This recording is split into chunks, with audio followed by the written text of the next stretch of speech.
Eu aprendi uma coisa: a unção que está sobre a minha vida é aquela que eu acredito. Aqui está sobre a sua vida é aquela que você acredita. Se você acredita que a palavra de Deus é fiel, é verdadeira, que ela se cumpre, então acredite que essa unção que acabou de ser ministrada sobre você é profética, é de maravilhas, é o óleo, é o azeite, foi levado no monte consagrado por Deus. Eu creio que na nossa vida é uma bênção, junto com a oração da fé. Amém? E nós vamos ter muitas vitórias para contar. Eu vou ter muitas vitórias para contar. E sabe por que eu creio que eu vou ter muitas vitórias para contar? Porque eu estou dentro da Bíblia. O que falta nas pessoas hoje que acreditam em Deus é estarem dentro da Bíblia. Muita gente hoje que tem fé, que acredita em Deus, não tem sido feliz porque está fora da Bíblia. E quando você está fora, então aquilo dali pode ser falho. Aquilo é falível. Agora quando você está dentro da Bíblia, não. É infalível. Senta um instantinho, por favor. Recolhe a folha profética, por gentileza. Eu vou levar no monte. Nós vamos ao monte, vamos apresentar a Deus. Então, quando a pessoa está dentro da Bíblia, a certeza que tudo vai dar certo é 100%. É 100%. E é necessário a pessoa entender isso e não esmurecer. Não esmurecer. A palavra do Senhor, ela nos mostra que o adversário faz de tudo para a pessoa esmurecer, desistir. Olha que mensagem interessante está aqui no Evangelho de Marcos. Abra sua Bíblia em Marcos, capítulo 5, versículo 35. Evangelho de Marcos, capítulo 5, versículo 35. Você vai entender de uma forma clara, objetiva, transparente, como que o adversário trabalha para impedir as pessoas de serem abençoadas, de serem felizes. Eu aprendi uma coisa: o inimigo não pode impedir Deus de abençoar a vida de uma pessoa, mas ele pode impedir a pessoa de receber a bênção de Deus. Olha que interessante. Ele não pode impedir Deus, ele não pode ali barrar Deus, não, mas ele pode barrar a pessoa. A pessoa. E quantos têm deixado o inimigo barrar eles? E você vai entender nessa mensagem. Talvez você já leu muitas vezes, mas passou assim, nunca percebeu o que você vai perceber agora. Pela misericórdia de Deus, pelo poder do Espírito Santo. E você vai ver que o adversário trabalha para impedir a pessoa de ser feliz. Marcos capítulo 5, versículo 35. Olha o que diz.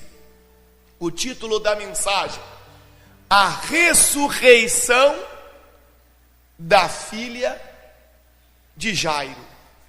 A ressurreição da filha de Jairo. Acompanha comigo, por favor.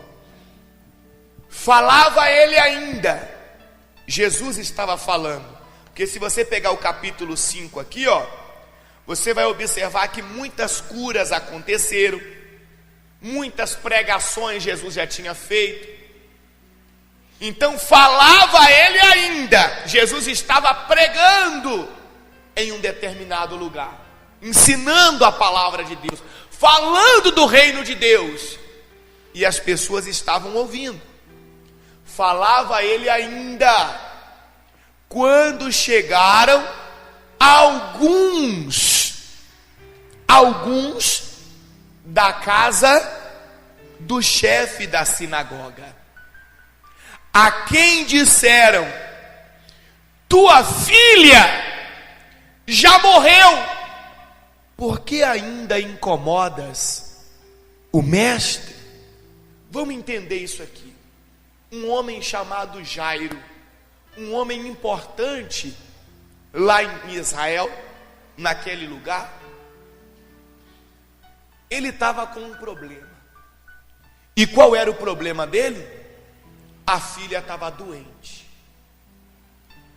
Subentende-se que aquele homem já tinha procurado todos os recursos médicos, naturais, humanos, para resolver o problema da filha que estava doente. Quando ele percebeu que os recursos humanos não davam jeito, ele foi procurar quem? Jesus. Ele foi procurar Jesus. E quando ele chegou aonde Jesus estava ocupado. Quando ele chegou no local aonde Jesus se encontrava, Jesus estava ocupado, Jesus estava pregando a palavra, Jesus estava falando das coisas de Deus. Então Jairo chega, entra e fica o quê? Esperando para falar com Jesus, para receber o socorro de Jesus. Agora é o primeiro ponto que eu quero que você preste bastante atenção. Quero que você preste atenção. Ele estava ali aguardando quem? Quem? Jesus. Quando num determinado momento chegam algumas pessoas que vieram lá da casa dele, da casa de Jairo, que sabiam do problema, vieram de lá, entraram no lugar aonde Jairo se encontrava esperando Jesus e disseram para ele: sua filha já morreu, por que incomodas ainda o mestre? Vou te fazer uma pergunta: por que aquele bando de abutre não ficou lá onde eles estavam? É para você pensar. Eu quero que você pense. A palavra de Deus é um momento de reflexão. Você vê que o coração do pai, o coração de Jairo, estava cheio de quê? De fé, de esperança. Ele estava ali na expectativa. Na hora que Jesus me atender, que ele ministrar a bênção, minha filha vai ser o quê? Curada. O coração dele cheio de fé. Mas vem os abutres, ao invés de ficar na casa lá, calado, cuidando da vida deles, ou então ter fé também, não, eles vieram trazer o quê? A notícia de morte, a notícia de morte, e disseram para Jairo o quê? Não incomodes mais o mestre, tua filha já morreu, já acabou, não tem mais jeito. Por que eles não cuidaram da vida deles? Por quê? Você tem que tomar muito cuidado com quem você ouve. Talvez você só fique escutando pessoas que trazem para você notícia de morte, notícia de desânimo, que não vai dar certo, só palavras negativas. Sai fora desse tipo de gente, porque isso daí vem para roubar a sua fé. Aí você começa a entender lá em João capítulo 10, versículo 10, que diz: o ladrão vem somente para... Primeira coisa que ele faz: roubar. Roubar o quê? Sua fé. Sua fé. Porque a Bíblia fala que sem fé é impossível agradar a Deus. Quando aquelas pessoas vieram, não incomoda mais o mestre, sua filha já morreu. O que elas queriam? O que o inimigo queria usando aquelas pessoas? Roubar a fé de Jairo. Aí ele ia ficar sem aquela fé. Aí seria impossível ele agradar quem? Pronto, roubou a fé, matou a esperança, matou a confiança, destruiu a vida dele. Por quê? Porque sem fé não agrada a Deus. Sem fé não tem resposta. Sem fé não tem cura. Sem fé não tem salvação. Sem fé não tem libertação. Sem fé é impossível agradar a Deus. Então você percebe comigo no começo dessa mensagem que aquelas pessoas podiam ter ficado aonde? Na casa. Na casa. Ou se elas não quisessem ficar na casa, elas que fossem para a casa delas. Elas que fossem cuidar da vida delas. Mas você vê que elas tiveram a atitude de ir para tentar derrubar a fé de Jairo. Agora presta atenção o que aconteceu. Lê comigo aqui, versículo 36. Olha o que Deus quer que você guarde no seu coração nessa noite. Mas Jesus, sem acudir a tais palavras, disse ao chefe da sinagoga: não temas, crê somente. Diga glória a Deus. Jesus na hora percebeu, na hora que aquelas pessoas chegaram com a palavra de morte, de derrota negativa, Jesus percebeu na hora, não acudiu aquelas palavras, não recebeu, falou para Jairo: não temas. O que significa não temas? Não temas, não tenha medo, não tenha medo, crê somente. O que significa isso? Crê somente.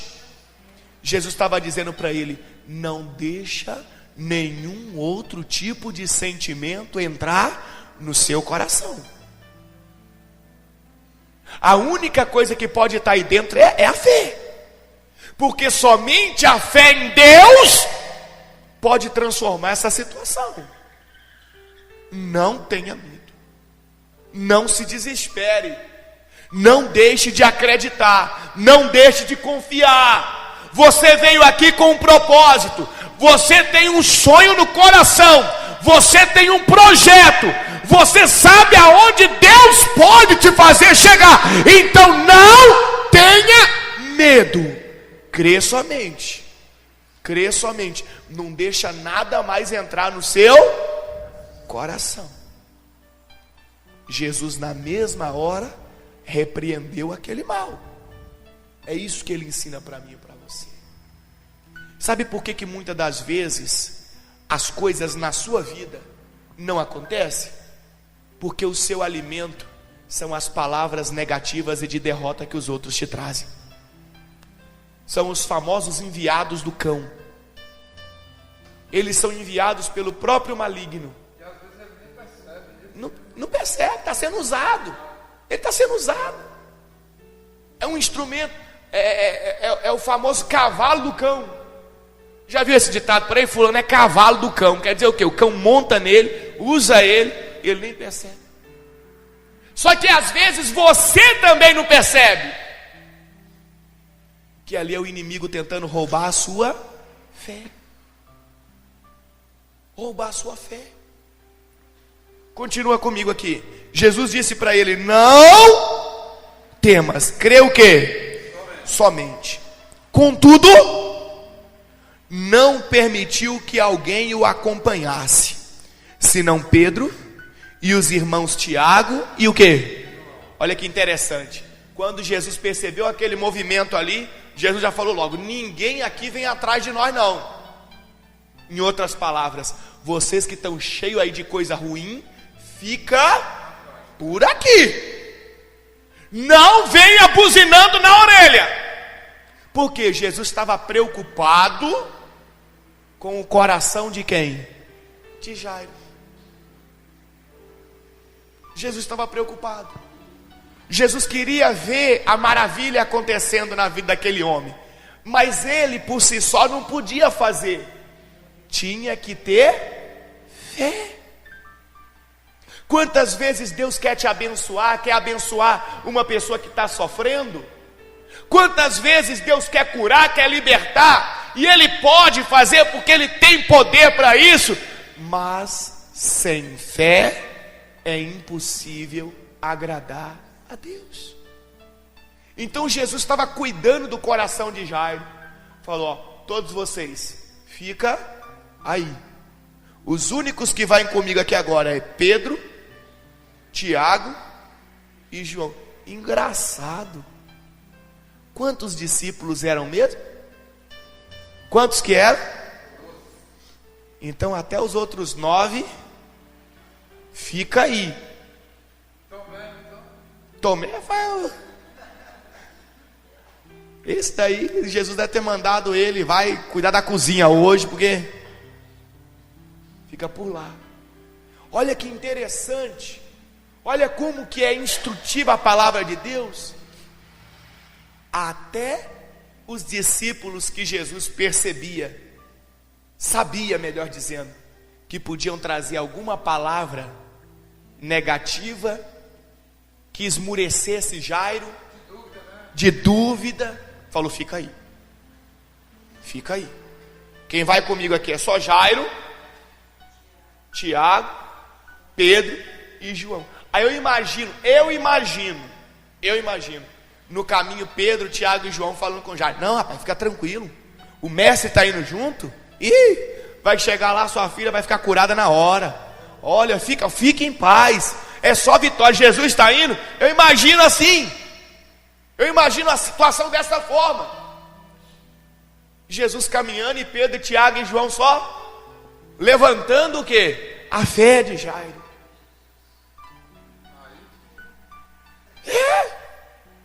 Para quê? Para que quando chegasse lá, o milagre acontecesse. Por que Deus está falando isso comigo e com você hoje?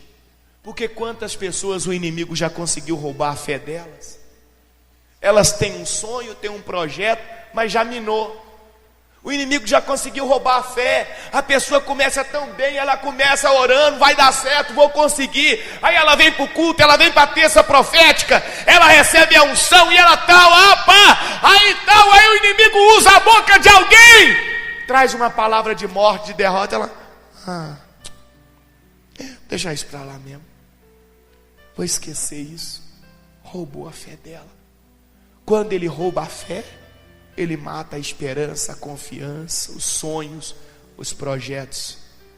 Ele destrói a pessoa. Ele destrói. Tem que ser firme. Tem que ser firme. Porque se eu não for firme, eu não vou permanecer.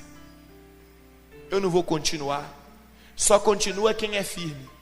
A Bíblia fala que Deus se agrada daqueles cujo propósito é firme.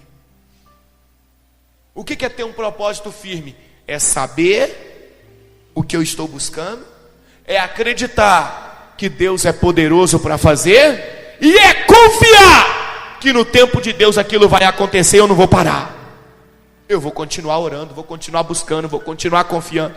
E quando o inimigo vier trazer uma palavra de derrota, uma palavra de morte, eu vou dizer, está repreendido em nome de Jesus.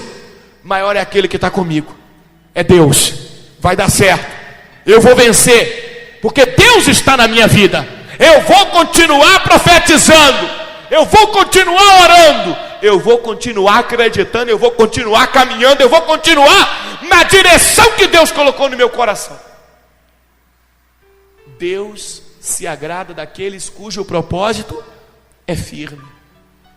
Agora olha que coisa interessante. Você acha que o inimigo desiste de primeira? Versículo 38. Preste atenção que você vai ver que coisa surpreendente. 38. Chegando à casa do chefe da sinagoga, quando chegaram na casa de Jairo, viu Jesus. O que Jesus viu? O que Jesus viu? Presta atenção, hein? Olha que isso aqui vai te chamar a atenção. Viu Jesus o alvoroço, os que choravam e os que pranteavam muito. Presta atenção. Jesus já mandou ficar ali aqueles que estavam sendo usados pelo inimigo para tentar roubar a fé de quem? De Jairo. Aí lá vai Jesus, Pedro, Tiago, João e Jairo, chegando na casa. Logo Jesus viu o quê? Um alvoroço, e aquela choradeira, e aquele pranto. Eu imagino Jairo vindo ali na esquina, e a mulher dentro de casa: morreu! Eu imagino assim, porque o inimigo é assim. O coração de Jairo já logo disparar. Imagina, chegando no portão: Senhor, por que isso? Por que aqui? Morreu! Chorando, pranteando, não tem mais jeito. Só que Jesus tinha dito para ele lá atrás o quê? Não tenha medo, não temas, crê somente. Agora olha que interessante. Quando eles chegavam na casa, estava todo mundo em alvoroço, pranteando, chorando muito, não é isso? Agora olha que interessante. Versículo 39. Ao entrar, lhes disse, Jesus quando entrou lhes disse: por que estáis em alvoroço e chorais? A criança não está morta, mas dorme. Agora é que você vai ver que coisa surpreendente. Versículo 40, lê o 40 para mim. Lê de novo o 40, por favor. Mais uma vez. E riam-se dele. Mas peraí, o povo não estava em alvoroço, chorando muito e pranteando? Como que uma pessoa que está chorando muito, pranteando, em alvoroço, num estalar de dedos, começa a rir?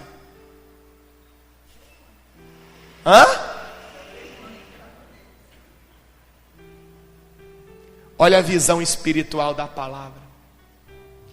Aquilo ali já era os espíritos maus que queriam roubar a fé de quem? De Jairo. Como é que pode?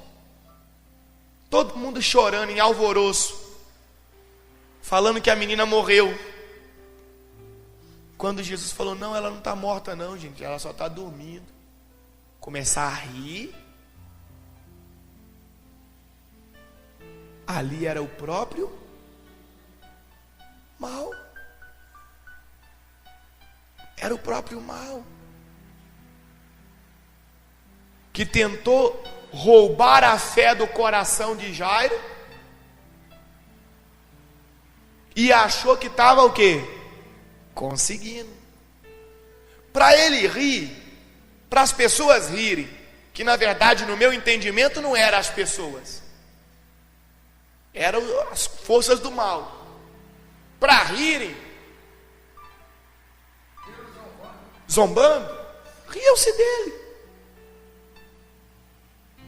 Para as forças do mal rirem, eu acredito que houve algum tipo de desequilíbrio em Jairo quando entrou na casa. Desequilíbrio emocional, vendo aquele alvoroço, aquela coisa tal, não sei. Talvez começou a chorar, talvez começou a, ficar ofegante, não sei. Dá uma fraquejada. Aí logo riam dele, tipo, perdeu. Foi derrotado. Quanta gente o inimigo está rindo delas, hein? Quantas pessoas o adversário está rindo, porque ela começou com toda a força, aí no meio do caminho veio uma palavra de morte, derrubou ela, e o inimigo está dando gargalhada, está rindo. E assim muitas pessoas têm deixado de ser felizes. Por isso que eu repito, a palavra do Senhor diz que Deus se agrada daqueles cujo propósito é firme. É firme. Eu já contei uma história aqui uma vez, e eu vou repetir. Certa feita eu fiz uma visita numa casa onde havia muito sofrimento familiar, confusão. E na sala estávamos sentados conversando, e aí chega uma pessoa, escora na caixa de porta, no varal da porta, escora, aquela mania que a gente tem de chegar e encostar, e os outros conversando. Aí tem um determinado momento da conversa, que a senhora da casa começa a chorar. A angústia tomou conta dela, ela começa a chorar de tanto desespero. Quando ela começa a chorar, a pessoa que estava encostada na caixa da porta manifestou nela um espírito imundo, um demônio. E quando manifestou na caixa de porta, já manifestou dando gargalhada. Assusta. Ninguém está esperando. Eu até eu costumo brincar que a risada do cão é igual a risada de bruxa. Já viu? Hã? Eu já vi um negócio assim sobre. Não é? Não parece que é as risadas de bruxa? Não é assim? Deus me livre. Assusta. Ninguém está preparado assim. Na hora eu fiquei assim, sabe? Sabe quando você está querendo esmagar o cão assim? Porque a gente ali, a mulher chorando, angustiada, e o mal apareceu dando gargalhada. Aí eu me lembro que na hora só veio isso na minha cabeça. São coisas que o próprio Deus permite acontecer para nos ensinar. E eu olhei e falei: Satanás, você está repreendido em nome de Jesus. Está rindo por quê, maldito? E o Espírito responde: porque enquanto ela chora, eu sorrio. Aquilo me ensinou que nós não podemos deixar nada e nem ninguém roubar a nossa fé. Nós não podemos deixar, porque quando a nossa fé é roubada, vem a angústia, vem o desespero, fica frágil. Porque enquanto eu estou cheio da fé, eu estou confiante, eu estou na certeza, vai dar certo, eu estou de pé. Mas quando a fé é roubada, o inimigo consegue roubar a minha fé, então eu fico frágil, eu fico deprimido, eu fico angustiado. Aí eu começo a chorar, aí vem a depressão, aí vem a vontade de morrer, aí vem tudo. Aí o inimigo faz o quê? Dá gargalhada. Por isso que eu disse que eu imagino que na hora que Jairo entrou na casa, aquele alvoroço todo, aquela coisa toda, aquela situação toda, quando Jairo entrou, não sei se ele chorou, não sei se ele ficou ofegante, não sei. Eu só sei que a Bíblia está dizendo que aquele povo que estava chorando começou o quê? A rir. E eu vou ser sincero com você, eu não acredito que eram as pessoas que estavam rindo, não, em sã consciência, não. Sabe por quê? Porque você pode estar na casa, ou no cemitério, no velório de qualquer pessoa, a pessoa que você nem conhece. Concorda comigo? Que humanamente falando, tá lá a pessoa morta, a filha do rapaz morta, eu vou começar a rir? Não vou. Eu posso nem conhecer a família, eu posso nem conhecer, vou começar a rir? Não vou. Não vou, porque eu me coloco no lugar da pessoa. O meu sentimento é de dor como o da pessoa. Eu posso não conhecer ela, mas o meu sentimento é de compaixão. Então vocês concordam comigo que quando começaram a rir ali, era a força do mal? Porque não tem como ser um ser humano. E não foi um. Porque talvez se fosse um, a gente poderia falar, não, esse sujeito é louco. Ele tem uns parafusos a menos, por isso que ele rasga dinheiro, então é normal mesmo ele fazer isso. Mas não foi um. A Bíblia diz, e riam-se dele. Então não foi um, foram vários. Eu acredito que os mesmos espíritos que levaram aquele povo lá onde Jesus estava para dar notícia de morte para Jairo, quando Jesus falou, fica aí, ninguém vem, só Pedro, Tiago, João e Jairo, os espíritos já deixa entrar nos outros para perturbar. Olha o que aconteceu. E riam-se dele. Agora presta atenção. Tendo ele, porém, feito o quê? O que Jesus fez? Tendo Jesus, porém, mandado sair a todos, tomou o pai e a mãe da criança e os que vieram com ele e entrou onde ele estava. No meu ponto de vista, aqui está a confirmação que quem riu não eram pessoas, eram espíritos maus. Por quê? Você manda as pessoas sair? Um ser humano manda o outro sair? Não. Normalmente quando você não quer alguém, você diz, fulano, por favor, se retire.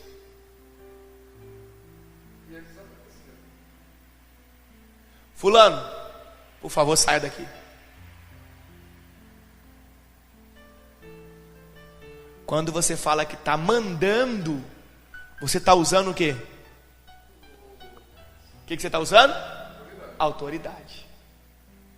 Quando você está mandando, você está usando autoridade. Então nós não podemos entender que Jesus estava falando ali como um homem sem autoridade. Por quê? Porque ele estava falando numa casa que não era dele. Ele estava falando com pessoas mais velhas do que ele. E lá em Israel se existe uma reverência muito grande a toda pessoa que é mais velha. O 5º mandamento da Bíblia significa isso, para quem não sabe: honrar pai e mãe para que se prolonguem os teus dias sobre a terra. Pai e mãe não é na nossa linguagem, no nosso entendimento, foi escrito em hebraico. Para o judeu, pai e mãe, para o hebreu, pai e mãe é todo aquele que tem mais experiência de vida do que você. Não é só o biológico. Não. E isso é na cultura do judeu. Qualquer pessoa que ele encontra que é mais idoso do que ele, mais experiente de vida do que ele respeita, ele honra. A experiência de vida é importante lá em Israel. Então eu entendo que Jesus não estava mandando as pessoas saírem como ser humano. Não! Ele estava usando autoridade espiritual, porque ele logo viu que ali eram forças malignas. Então Jesus disse: sai todos! Sai! Só vai entrar comigo no quarto da menina o pai, a mãe e os 3 que eu trouxe comigo: Pedro, Tiago e João. Jesus está ensinando para mim e para você como que é a estratégia do adversário. Você vê que o tempo todo ele veio tentando roubar a fé de quem? de Jairo. Quer dizer que o tempo todo ele vai trabalhar para roubar a sua fé. O tempo todinho. E vai usar pessoas que você nem imagina. Vai usar pessoas às vezes de dentro da sua casa. Vai usar pessoas do seu local de trabalho. Vai usar pessoas da rua. Vai usar pessoas no ponto de ônibus. Vai usar pessoas dentro do hospital. Um enfermeiro, um médico. Vai usar pessoas que você nem imagina. Só para roubar a sua fé. Para impedir você de ver a glória de Deus. Porque sem fé é impossível agradar a Deus. E para finalizar diz assim, ó. Então Jesus entrou no quarto com a mãe, o pai e Pedro, Tiago e João. Versículo 41. Tomando-a pela mão, disse: Talitá cumi, que quer dizer: menina, eu te mando, levanta-te. Imediatamente a menina se levantou e pôs-se a andar, pois tinha 12 anos. Então ficaram todos sobremaneira admirados. Diga glória a Deus. Ficaram todos sobremaneira admirados. A glória de Deus se manifestou na casa de Jairo. O poder de Deus se manifestou na casa de Jairo. Por quê? Por quê? Por quê? Porque Jairo não deixou o adversário roubar a fé dele. Ele permaneceu num propósito firme. Quer que eu te prove que ele permaneceu num propósito firme? Quer que eu te prove? As pessoas que estavam na casa de Jairo eram quem? Familiares, amigos, entes queridos, pessoas que ele respeitava e que respeitavam ele. Quando Jesus mandou sair a todos, o que Jairo fez? Ele consentiu. Ele consentiu. Ele também viu que ali não era um mandado para pessoas físicas. E ele reconhecia que Jesus podia mudar aquela situação. Mesmo sendo anciãos, pessoas da família, pessoas amigas, ele consentiu. Quando Jesus falou, sai todo mundo, talvez até por isso Jesus falou, para testar. Talvez naquele momento, Jairo, que isso, Senhor? Aqui é meu sogro, minha sogra, minha mãe, meu tio, minha avó, o ancião, aqui é meu vizinho. Que isso, Senhor? Não. Quando Jesus falou, sai todo mundo, Jairo consentiu. Porque o propósito de Jairo era o quê? Era firme. Qual era o propósito de Jairo? Ver a filha dele curada. Crer somente. Jesus já tinha dito para ele lá atrás. O que vai acontecer daqui para frente, não se importe com nada. Crer somente. Não temas. Ele não temeu. Ele creu. Ele perseverou. Ele viu a glória de Deus. Coloque essa palavra dentro do seu coração. Coloque essa mensagem dentro do seu coração e faça dela uma regra de vida para você. Não conheço você, não sei quais são seus projetos, não sei quais são seus sonhos, não sei aonde você quer chegar, mas se você tiver um propósito firme, e não permitir o inimigo roubar a sua fé, aquilo que aos olhos dos homens é impossível e não tem mais jeito, e já morreu, e já acabou, humanamente falando, Deus é poderoso para restaurar, para dar vida, para transformar, para levantar e para te dar vitória. Amém?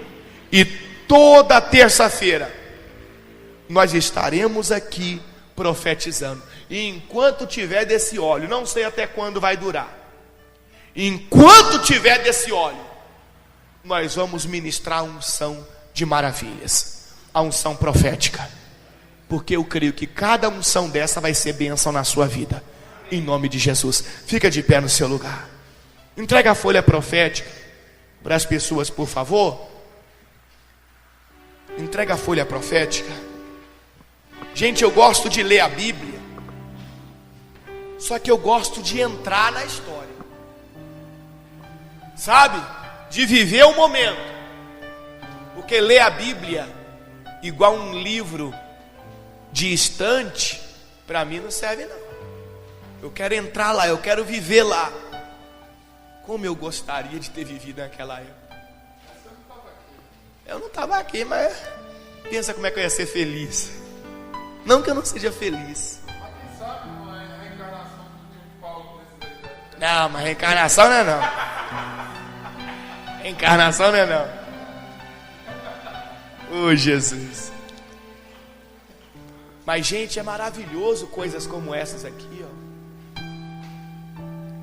Não é? Agora imagina a alegria de Pedro, Tiago e João, e ao mesmo tempo, vamos ser sinceros, você conhece o ser humano, como é que aqueles 9 devem que tinham inveja, hein? Por que o mestre, para onde vai, só leva Pedro, Tiago e João? E mal sabia eles que era justamente por causa dessas invejas, dessas perguntas, dessas questionamentos. Irmãos, domingo nós aprendemos aqui algo profundo. Quem veio domingo foi uma bênção, foi tremendo. Domingo agora vai ser mais forte ainda. A gente aprendeu que felizes são os limpos de coração, porque estes verão a Deus. Eu acredito que Pedro, Tiago e João estavam mais limpos de coração do que os outros. Por isso que eles estavam sempre ali vendo a glória de Deus. Deixa ninguém roubar a sua fé não. Nem seu familiar, nem seu vizinho, nem a televisão. Deixa não. Deixa não. Eu vou usar as palavras de Jesus para você. Na verdade eu quero que você escreva na sua folha. Não agora, pode ser em casa. O versículo 36. Antes de você começar a profetizar a cura, a libertação, a restauração, a transformação, eu quero que você coloque aí no cabeçalho da sua folha o versículo 36, que diz assim: mas Jesus, sem acudir a tais palavras, disse ao chefe da sinagoga: não temas, crê somente. Eu quero que você coloque esse versículo e embaixo você começa a profetizar: eu creio, por isso eu profetizo a cura do fulano. Eu creio, por isso que eu profetizo a libertação do ciclano. Eu creio, por isso que eu profetizo as portas abertas na minha vida profissional. Eu creio. Amém? Por que eu sempre peço para você colocar aí um versículo que eu estou indicando? Porque eu lembro da pesca maravilhosa. Quando Pedro trabalhou a noite inteira e não pescou nada. Aí Jesus encontrou com ele na beira da praia, usou o barco dele para ministrar a palavra. Depois disse para ele assim: agora volta e lança a rede do lado direito. Pedro olhou para ele e falou: ó, eu trabalhei a noite inteira e não pesquei nada, mas sob a tua palavra. Sob quer dizer debaixo. Ó, debaixo. Falei para você colocar o versículo aonde? No cabeçalho. Você vai profetizar debaixo da palavra. Pedro falou para ele: sob a tua palavra eu voltarei e lançarei a rede. Então debaixo da palavra ele foi e usou a fé, e a pesca maravilhosa aconteceu. Debaixo da palavra, versículo 36 de Marcos capítulo 5, você também vai usar a sua fé, vai lançar a sua rede, e você vai ter uma pesca maravilhosa. Na saúde, na família, no casamento, na vida financeira, em todas as áreas. Amém?